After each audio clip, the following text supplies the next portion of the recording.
what's up, my friends? Welcome to the War Plan Briefing. If you're a family that loves God, family, country, and capitalism, you're in the right spot. I promise, let's change your family tree, make you more money, and help you reframe the way you think things, because success can be elusive. If you have a small company, it's not easy to do it, am I right? Well, here's 5 things that I learned about making money that came by being a parent. If you don't know who I am, I'm Josh. And if you don't know how many kids I have 5 kids. My wife, Ashley, and I, we're expert kid makers. If you need tips, send me a message. No, just kidding. I won't reply to that message. But we have almost a half a dozen kids. What's funny is I actually never held a baby until we had a baby, believe it or not. I was freaked out by kids. I thought they were aliens. And then when we had our oldest son, Maverick, I held that little nugget in my arms and I realized almost instantly, I want lots of kids. This is the coolest thing ever. I became the biggest cheeseball dad ever, rolling on the ground, playing with my kids. I remember one time wrestling with my boys. We have 3 older boys and 2 little girls. Wrestling with my guys. They're little, right? But they feel powerful, but they're tiny. And one of them just hit me square in the nuts. I mean, if you're a dad, this can happen, right? You're playing t-ball, they hit it, hits you in the nuts. There's all kinds of nut hitting possibilities when you're a parent. And what does this have to do with business? It has everything to do with business. Just hold your horses for 1 second. And he just dropped me. And 2 things happened. Number 1, I realized a very valuable principle. Number 2, my 3-foot tall son felt very powerful.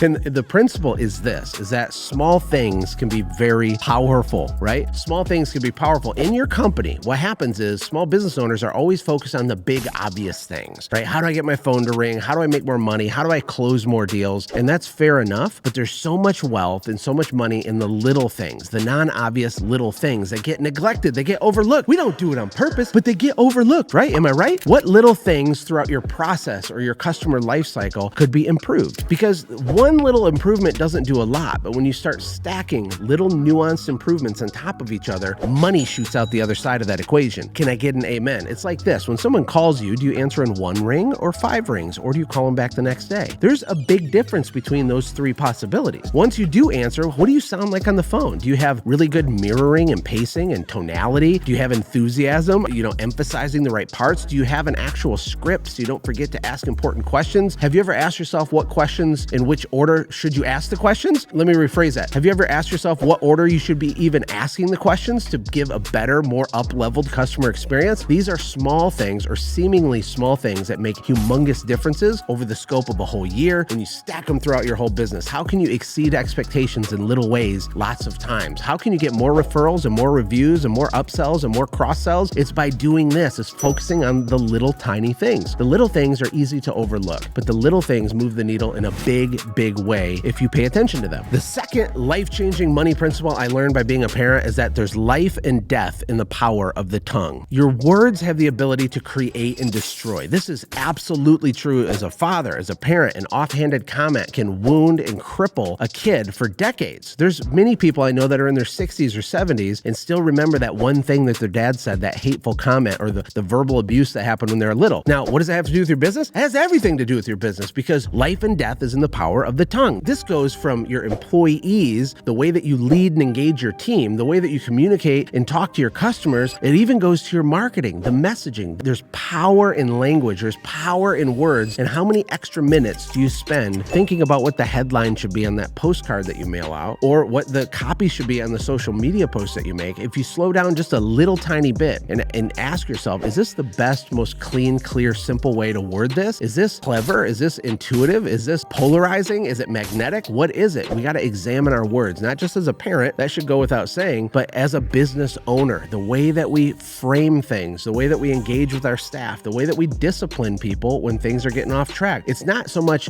do you discipline or do you not discipline your staff. It's not so much do you market or do you not market to get new customers. You're probably doing a version of both of those. The real question is this: how do you discipline your staff, and how do you do your marketing? The power is in the how. It's in the nuance. It's in the little things. And your words are money-making machines. They're also potential destruction for you. The words you say creates beliefs in your heart. The beliefs in your heart become actions in your hand. It's a mental war to run a small company. It's not easy to get up every day with enthusiasm when things seem like they're falling apart, or things seem like they're not moving fast enough or progressing quick enough. I totally get it. But the words you say to yourself, the words you say to your team, the words you say to your family, and the words you use in your marketing will unlock new levels of opportunity for you if you just pay attention. You don't have to be a wordsmith. You don't have to be a Harvard MBA. Okay, I went to community college for like 3 seconds. I stopped by, but I'm not successful because of some some standard education. I'm successful mainly because of getting a bachelor's degree in pain, a master's degree in suffering, and not giving up for almost 20 years, iterating and learning these ideas. The third principle I learned from my 5 kids about business and making money is that they model, they don't listen. I mean, they technically listen, but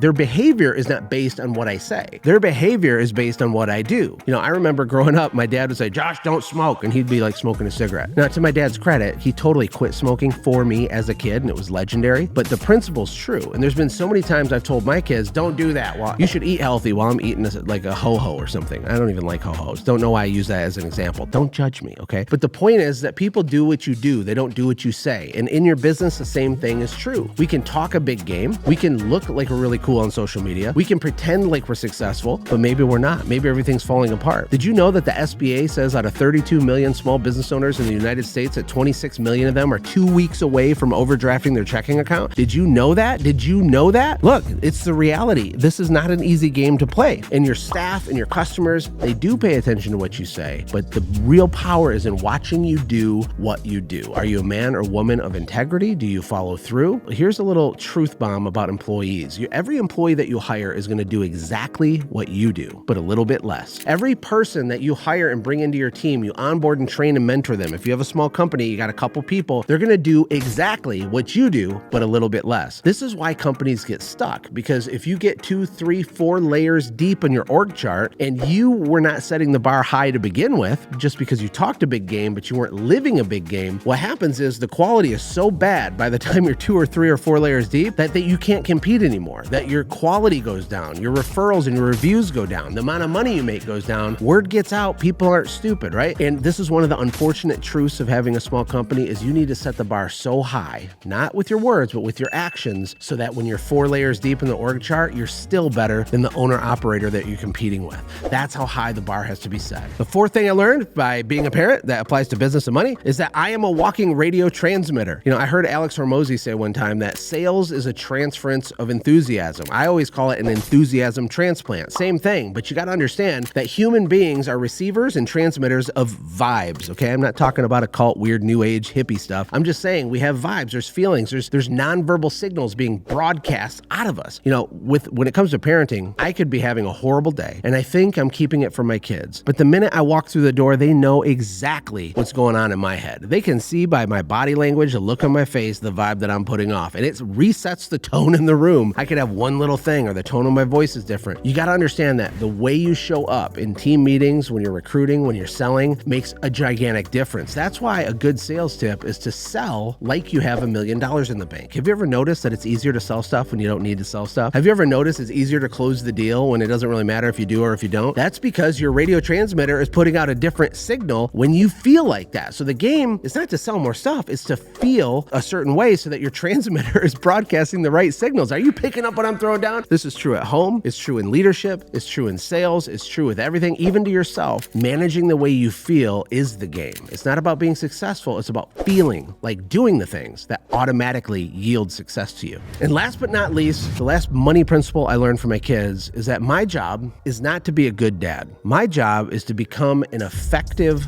father. And hey, I don't want to have a whole sidebar on this, but the world needs more effective fathers. We don't just need a dad that's funny or a dad that's nice or a dad that pays the electric bill. That should go without saying. That's baseline obligation. If you have recreated a human being in this world, your goal isn't to be a good dad, it's to be an effective father, because the job of parenting is to raise effective producer kids that are a net positive and a net benefit to the world and their community, right? Well, with your business, what happens is we think that the purpose of our business is one thing, but it's really a different thing. I ask people, why are you in business? What's the purpose of your business? And they tell me the wrong answer. They do it on accident. They don't mean anything by it. They just haven't thought of it like this before. They say things like, well, the purpose of my business, Josh, is to be the best pressure cleaning company in Southeast Arkansas. And I go, wrong. That's not the purpose of your business. The purpose of every business is to make a profit. That's its function. That's the fiduciary responsibility of the leader of the business. If Tim Cook, who is the CEO of Apple, if he spends all day Tuesday scrubbing toilets and cleaning bathrooms, maybe that's a cool publicity stunt, and he's certainly not above cleaning a toilet and cleaning a bathroom, but you got to understand, if he really did that, he's breaking fiduciary with the shareholders of Apple. His job is to be making deals. This guy won't even drive himself places because he can make $37 million on 5 more minutes of phone calls making deals and doing things. And life's not all about money, but the purpose of a company is to make a profit. Now, for all the people, I already know what you're thinking, that hate this, here's the reality. One of the ways you can make a profit is by being the best pressure cleaner in Southeast Arkansas. Basically, having great quality is a good way to make a profit. Or you say, no, Josh, my business, the purpose of my business is to support all of my employees. Okay, fair enough, but no, it's not. If it is, then I want you to close down your LLC and go open a 501c3 and make it a nonprofit. That's fair enough. I honor you for that, but you're not going to do that, are you? Because the purpose of your business is to make a profit. Having good employee culture, taking really good care of your employees, being an amazing person to work for is an incredibly effective way to make a profit. But let's not get it twisted. The purpose is to make a profit. And when you don't look at it like that, you get the wires all tangled. You're not making any money. You feel like, is this a charity? Am I just trying to be a nice person, or am I trying to build a company? Am I actually getting out of debt? Does my business even make profit? I don't know, because I'm focused on all the wrong things. So listen, hopefully some of these principles resonated with you. I hope they did. If you're getting value out of this video, share it. Share it with someone who needs to hear it. Share it with someone who's discouraged, who's having a hard time. Maybe it'll flip a switch in their head and get them back into momentum. I appreciate you being here. I value your time tremendously. And leave me a comment. I would love for this to be a dialogue, not just a monologue.